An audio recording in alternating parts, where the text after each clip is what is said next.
Hello students, आज हम हिंदी साहित्य सागर के पद्य भाग से पाठ 10 को पढ़ेंगे। Page number 95। पाठ 10 मात्र मंदिर की ओर नामक कविता की कवयित्री है श्रीमती सुभद्रा कुमारी चौहान। श्रीमती सुभद्रा कुमारी चौहान का जन्म सन 1904 में प्रयाग यानी कि वर्तमान इलाहाबाद में हुआ। 15 वर्ष की आयु में ही इनका विवाह खंडवा मध्य प्रदेश के ठाकुर लक्ष्मण सिंह चौहान से हो गया। इन्होंने स्वाधीनता संग्राम में भी भाग लिया तथा कई बार जेल भी गई। सन 1947 में एक मोटर दुर्घटना में इनकी मृत्यु हो गई थी। इनकी कविताएं तथा कहानियां देश प्रेम की भावना से ओतप्रोत है। खूब लड़ी मर्दानी वातो झांसी वाली रानी थी, इन्हीं की रचना है। इन्होंने अपनी कहानियों में गरीब, पीड़ित तथा शोषित जनता के प्रति सहानुभूति व्यक्त की है।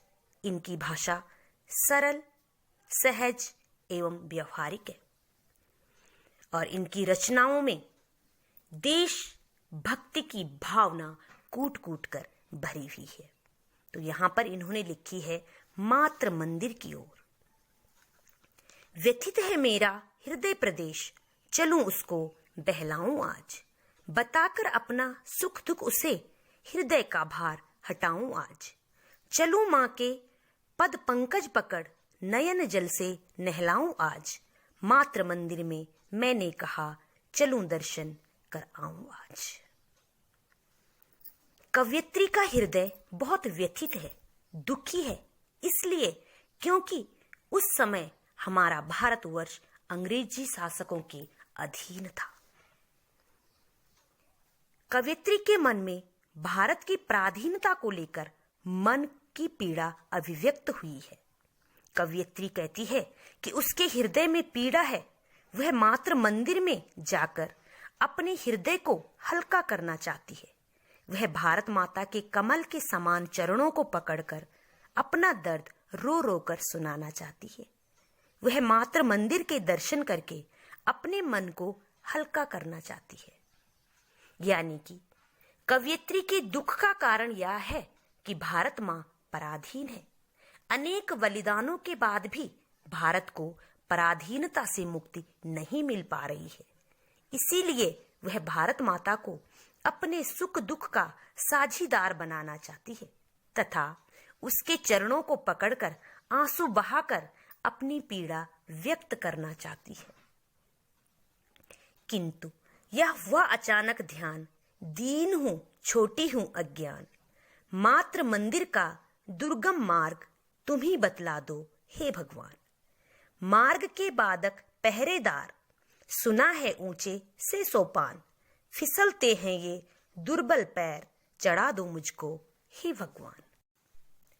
कवयित्री की इच्छा है कि वह भारत माता के मंदिर में जाकर उनके दर्शन करे, उन्हें अपना दुख दर्द सुनाकर अपने मन को हल्का करे।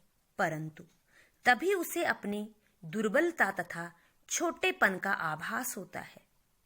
वह सोचती है कि मैं दीन हूं, छोटी हूं तथा ज्ञान से रहित हूं। यानी कि भारत माता के सामने तो मैं बहुत छोटी हूं। साथ ही भारत माता के मंदिर तक पहुंचने का मार्ग भी अत्यंत दुर्गम है। वहां आसानी से पहुंचा नहीं जा सकता।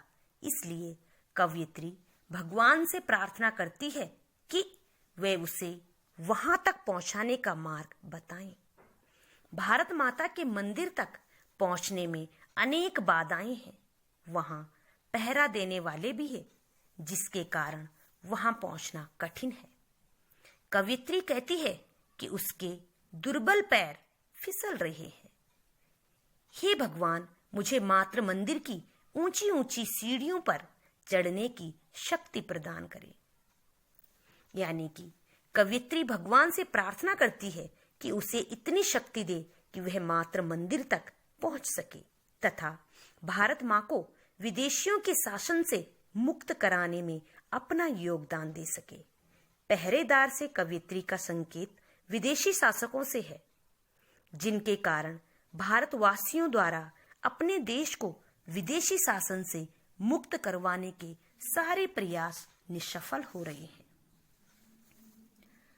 आह वे जगमग जगमग जगी ज्योतियां दिख रही है वहां, शीघ्रता करो वाद्य बज उठे, भला मैं कैसे जाऊं वहां। सुनाई पड़ता है कलगान, मिला दूं मैं भी अपनी तान, शीघ्रता करो मुझे ले चलो मात्र मंदिर में हे भगवान। कवयित्री कहती है कि यद्यपि भारत माता का मंदिर दूर है, पर इतना भी दूर नहीं है कि वहां का जगमगाता दृश्य दिखाई न दे। कवयित्री को स्वतंत्रता की जगमग करती हुई ज्योतियां दिखाई दे रही है और वहां बजने वाले वाद्य भी सुनाई पड़ रहे हैं, इसलिए वह वहां जल्दी से जल्दी पहुंचना चाहती है। कवयित्री वहां जल्दी से जल्दी पहुंचकर वहां होने वाले गायन में अपनी तान भी मिला देना चाहती है। वह ईश्वर से प्रार्थना करती है कि वह शीघ्रता से उसे मात्र मंदिर तक पहुंचा दे। यानी कि कवयित्री को एहसास हो रहा है कि भारत की स्वतंत्रता अब दूर नहीं है, इसीलिए वह कहती है कि वहां का जगमगाता दृश्य उसे दिखाई दे रहा है, अर्थात स्वाधीनता प्राप्ति में अधिक देर नहीं है। इसलिए वह चाहती है कि भगवान उसे जल्दी से अपने लक्ष्य तक पहुंचा दे, जिससे कि वह भी स्वतंत्रता प्राप्ति में अपना योगदान दे सके और हमेशा के लिए देश के लिए समर्पित हो जाए। चलूं मैं जल्दी से बढ़ चलूं, देख लूं माँ की प्यारी मूर्ति, आह वे मीठी सी मुस्कान, जगा जाती है न्यारी स्फूर्ति। उसे भी आती होगी याद, उसे हाँ आती होगी याद, नहीं तो रूठूंगी मैं आज, सुनाऊंगी उसको फरियाद।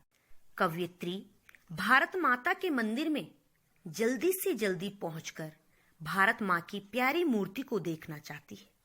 भारत माँ के मुख पर मीठी सी मुस्कान देखकर उसके हृदय में भी नई स्फूर्ति का संचार होगा।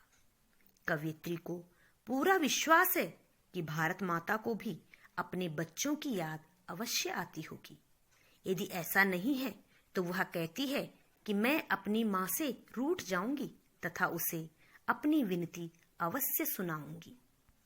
कवयित्री भारत की स्वतंत्रता संग्राम में अपना योगदान देने को तत्पर है, इसीलिए वह जल्दी से जल्दी भारत माता के मंदिर में पहुंचना चाहती है।